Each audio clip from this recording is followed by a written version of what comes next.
Justin Trudeau is gutting Canada from the inside out. His economic policies are now becoming so parasitic. Kevin Oleary was on BNN Bloomberg telling them that outside investors say he is an idiot who's running the country. They're calling all of our leaders idiots, and the investors don't want to invest in Canada.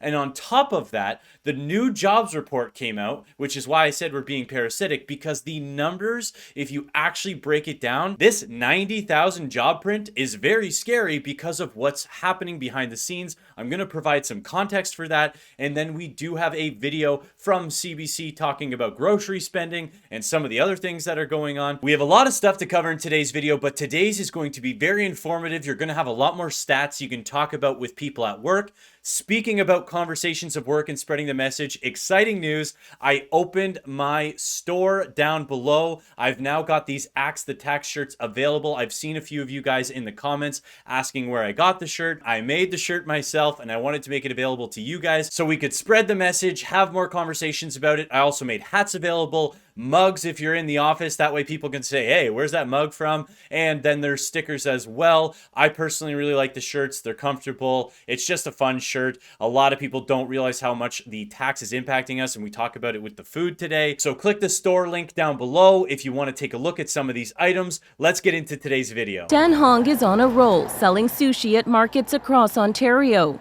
We could use 20, 30 people any given time.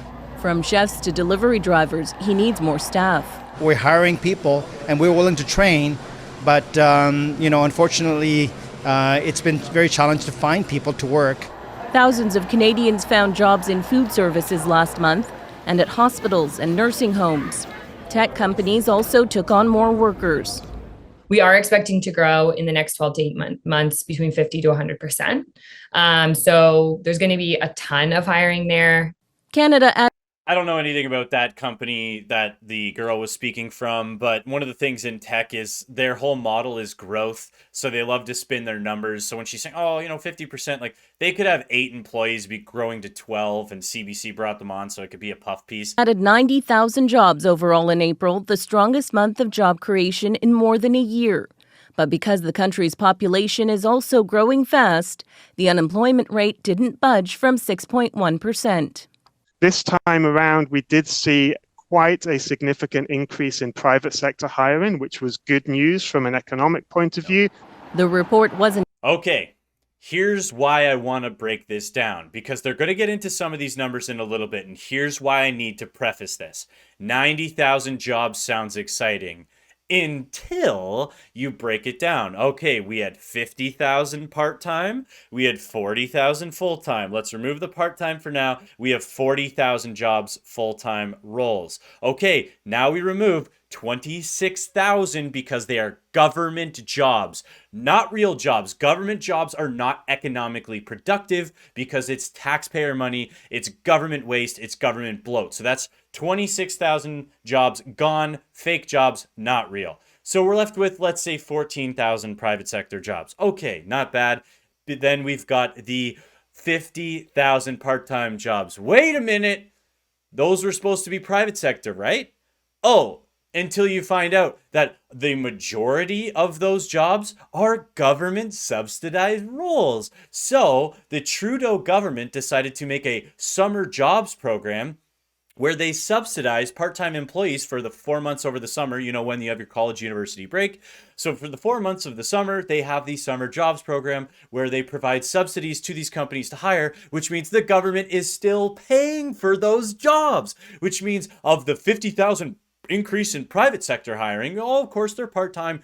Yeah, they're part-time getting paid for by the government as well. So when you actually break down this 90,000 jobs number, which I've seen so many headlines on this, and the CBC did another video on it and discussed saying, it was such a surprise, they're going to be able to push out the rate cuts and all these other things because this job print. Yeah, until you dig into the jobs, like it's actually negative in my opinion to see a jobs print like that. It's so bad. So they can keep dunking all they want because I see the Liberal Party. Oh, we made 90,000 jobs. It's the biggest jobs announcement we've ever had. Oh, yeah? Tell us about the jobs, nerds. They won't. Entirely rosy. Many of the jobs created were only part-time, and the construction and manufacturing sectors shed workers. Still, experts say while the economy is cooling, it hasn't gone cold. Okay, keep in mind, a quick little blurb said the construction and manufacturing sectors have lost jobs. You mean our productive roles? They're talking about food service and delivery driver jobs being created as being unreal. This is construction. This is manufacturing. These are the roles that we're losing that you're just gonna brush over like it's nothing? So we're getting more Uber Eats drivers, but we're losing construction workers and manufacturing workers? That's good? We're going to say this is a good jobs report? So I'm a real estate agent in London, Ontario. Reach out to me in the link below if you want to work with me in my team all the way across Canada. We can hand select somebody in your area. But the reason why I'm seeing this being such a big deal is because I'm in real estate. I'm seeing housing starts slow. Guess what happens when housing starts slow? Less houses get built. What's going to happen with those 4 million houses, Trudeau? So how are those going to get built? They're not. So less houses means higher rent prices, higher cost of buying a home. All these things are going to happen because we're losing manufacturing, we're losing construction. I cannot believe it. How crazy this was. We're getting inflationary pressures under control without necessarily causing the recession that, a lot of people were expecting a year or 2 years ago. That could give the Bank of Canada a little except for the per capita GDP recession breathing room to keep interest rates high for longer. Certainly what we see is that households have substantially slowed their consumption, reduced their spending to manage higher interest rates. And then it has to hold rates higher because, again, those fake jobs, which are being paid for by government money, are allowing people to buy more things, which slows inflation dropping, which means rates have to stay higher for longer. Like, this jobs report is so indicative of just the fundamental problems that are happening with the federal government and the spending. Let's get into what Kevin Oleary had to say about how people think we're idiots. Some people don't like it. I don't care. There you go. Well, give us your truth on the situation for the economy. Everybody's trying to figure out where we go from here, what happens with interest rates. You spend a lot of time in the U.S., obviously, as well, so there's a separate narrative there. But what's your assessment of what's going on right now? Well, I read a great op-ed piece yesterday in the Globe and Mail by Dan Davio, the CEO of Canaccord, and I thought he hit the mark on a really important issue for Canadians. This concept of the competitiveness of nations, the competitiveness of provinces or states, because post-pandemic, something unique has happened. I've noticed this as an investor. Let's say you're a fantastic tech team out of Waterloo. I mean, Waterloo's legendary micro-robotics, and you want to raise $200 million for your startup. Now, as an investor, with the proposed changes to the tax landscape of Canada, which is a policy decision that, the country has to make, who makes that policy? Federal government. You have to think about this. Why would I nexus the headquarters of that new hot startup, that growth company? This was Davio's point. Why would I leave it in Ontario where the taxes are no longer going to be competitive? Why wouldn't I just move that to Texas or to Florida or to North Dakota if it was an energy tech deal, which is exactly what's happening because we know that 40% of the people in these companies don't have to work at HQ anymore. So you leave the tech team in Ontario or in Alberta, wherever it is, and you build the company outside of a punitively taxed jurisdiction. This is bad news for Canadians, and I think we should all wake up and understand policymakers do a lot of damage. It reminds me of the early 90s when Bob... They're just going to send those tech roles to other countries as well. Like, why would you keep Canada involved at all if you are worried about taxes? Bob Ray came into Ontario, and we were the fastest growing software company in Ontario. We moved it to the U.S., created tens of thousands of jobs, raised billions of dollars, and not a dime of it or one job in Canada, because Bob didn't believe that it mattered. He always thought that every company, and I'm not criticizing him now, it was a long time ago, but I'm just pointing out bad policy creates unintended consequences. Ray's policy was very damaging for Ontario in real estate and tech. I see coming something very damaging for the Canadian economy. So at the end of the day, do Very damaging for the Canadian economy. Oh yeah, I wonder what that could be. you think Ottawa should reconsider this capital gains tax change that's been announced? I hate to get into partisan politics, and I don't mean to at all in this statement, but I've been very vocal about policy in Canada I think Justin Trudeau is a wildly successful politician. Just to run a bit of cover for him there, his policies are not good. He's just good at tricking people, lying. Basically what he's saying, he's really good at lying and getting voted in. I think he's a horrible manager. Yes. I think the policy that he's putting forward in these different mandates within cabinet are from mediocrity. These people don't. It's so hard to say these words, but again, it's true. We're the richest country on earth by capita, by natural resources, and it feels to me as an investor. That's why I always talk about that. We should really be focusing on our resource sector, but we could be the richest nation per capita based on our natural resources. Investor, and as I talk to foreign investors to try and attract capital here, they think our country's run by idiots. Sorry. There it is. He's right. I mean, now I have to contort my investment strategy. I want to invest in Canada, but I don't want to be taxed at an uncompetitive rate that makes me in the industry, my cost of capital goes up. So I think what we should do is not raise, we're right now in the middle. We're right in the sweet spot. Raising taxes now is a bad idea. It's bad policy, regardless of the partisan politics. Doesn't matter. It's going to make people like me and others say, wait a second, let's just hire those engineers up in Canada, but let's put the company somewhere else where it's competitively taxed. Yeah, I don't even agree with Oleary on this. Like I said earlier, I don't even think they would keep Canada involved at all. He was also walking on eggshells, I think, a little too much. I think it was kind of lame. But let's get into this video about what's happening with cost of living in Canada. Food prices in Canada rose almost 6% last year. The year before that, it was over 10%. That's well above the general rate of inflation. I asked for 5 slices of turkey breast, $7.72. What is happening? And yet, Canadians are actually spending less at grocery stores every month. In fact, we're spending less on average than we have at any point over the last 5 years. Now, if you're thinking, wait, what? You're not alone. That's when a red flag came up, like something does not make sense here. It's been very difficult for us to explain to the Canadian public what is actually going on, because it is counterintuitive. So how could it be that people are spending less at the grocery store now than they were when the price of virtually every type of food was cheaper? Let's try to understand. So we can begin to understand what might be happening here with an example. Meet Joe. Joe is a bank teller. He rents a 1-bedroom apartment just outside of Toronto. He drives to work and back, about 30 minutes each way. Let's call it 1,200 kilometers a month. And he's paying off his car and his student loans. So these were the major line items in Joe's budget in early 2020. And I'll just say, Joe is very average. So he's paying the average rent, he's paying the average price for gas with average commute times, he's using an average amount of energy at the average rate, he bought an average used car, has the average amount of student loan debt. You get the idea, the average grocery bill as well. All of this, by the way, based on Statistics Canada and other provincial data. Now, let's look at Joe again in early 2024.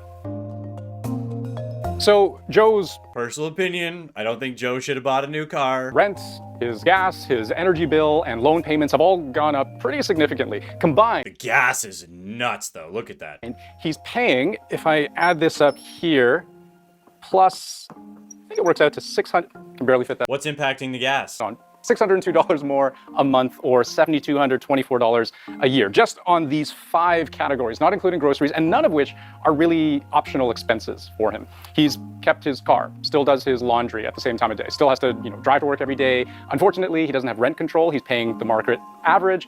But let's look at this. I'm gonna push this out of the way, pull this one in, because we're gonna look at Joe's income. So just over 39 grand a year in 2020. Again, very average. But let's assume he's been lucky enough to stay in the same job. He's even had a couple of small pay bumps since 2020. The average raise is about 3.5% a year in Ontario, times 4. That works out to this, $44,983, or an extra $5,783 a year, but still not enough to cover all those extra costs. Comment down below. I don't think the student loans is a variable rate. I think it's fixed payments, but I don't know.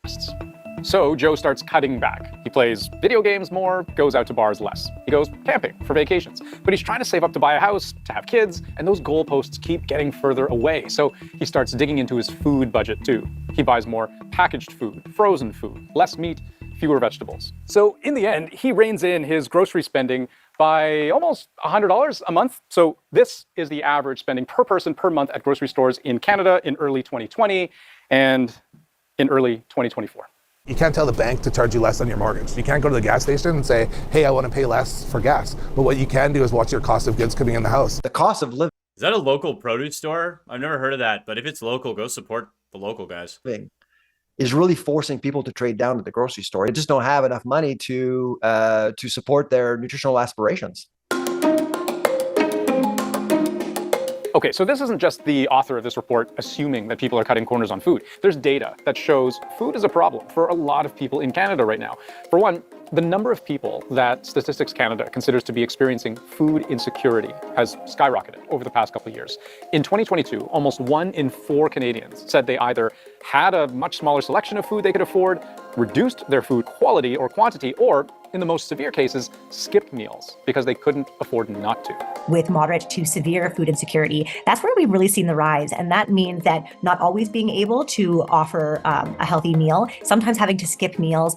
And so food insecurity, yes, big public health challenge here in Canada. But even people who aren't quite that desperate are making compromises. A large chunk of Canadians surveyed in October said they prioritized cost over nutrition when it came to food more than they did a year ago. And it's even worse for younger and older people. Gen Zs, millennials, and people over 75. More than half of people in those age groups say they've had to sacrifice nutrition for cost. It has to go down to pastas now and just simple sauces instead of buying chicken. But I certainly look for items. Yeah, chicken's been a crazy one price-wise. Pizza, right? Like a frozen pizza, you could buy one on sale for $5.99 in the grocery store. Okay, well, there you go, $3 for 2 people to eat from the frozen pizza. Or a pack of chicken breasts for $22. You get 3 or 4 chicken breasts.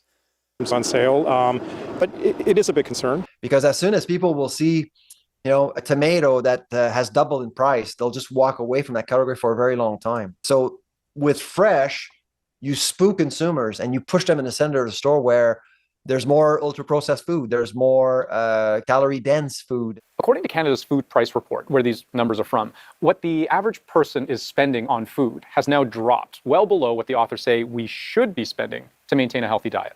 How I read that graph means that in 10 years from now, we're going to pay with healthcare because you're basically forcing Canadians to make severe nutritional compromises along the way. If you don't really match that black line, it is going to be problematic. A couple of months ago. So now imagine that. We're already running our government into the ground, our economy's suffering, all of these things happening, and our healthcare spending is going to go up. Researchers in the UK released a massive meta-analysis, meaning they looked at hundreds of studies on ultra-processed foods to see what the data showed. And they found if you eat a lot of it, you're at a higher risk of 32 different health issues: physical, metabolic, and psychological. And the economic burden of the chronic disease, mainly impacted by diet, is about $28 billion annually. So this is a big impact on our healthcare system, but an even bigger impact on those individuals personally. We get calls every day from people crying on the phone, stressed. When you think about it, having to rely on not as nutritious foods is one thing, but then the stress of not knowing if you're going to be able to, afford the food that, is right for you and your family, that impacts your overall health, your well-being, mental and physical health. What's less clear is how to fix all of this, because this isn't just a food price problem. Some grocery prices in Canada are now actually starting to fall. One of the big impacts we know is, of course, axing the tax. Don't forget, I have set up my store. It's good to have the conversation going. People can see this. Only buy if you can afford it. Don't feel pressure to. It is more about a fun idea for us to get the message out there. I am a real estate agent in London, Ontario. Reach out to me if you want to work with me or my team all the way across Canada. Thank you so much for watching and have a great rest of your day.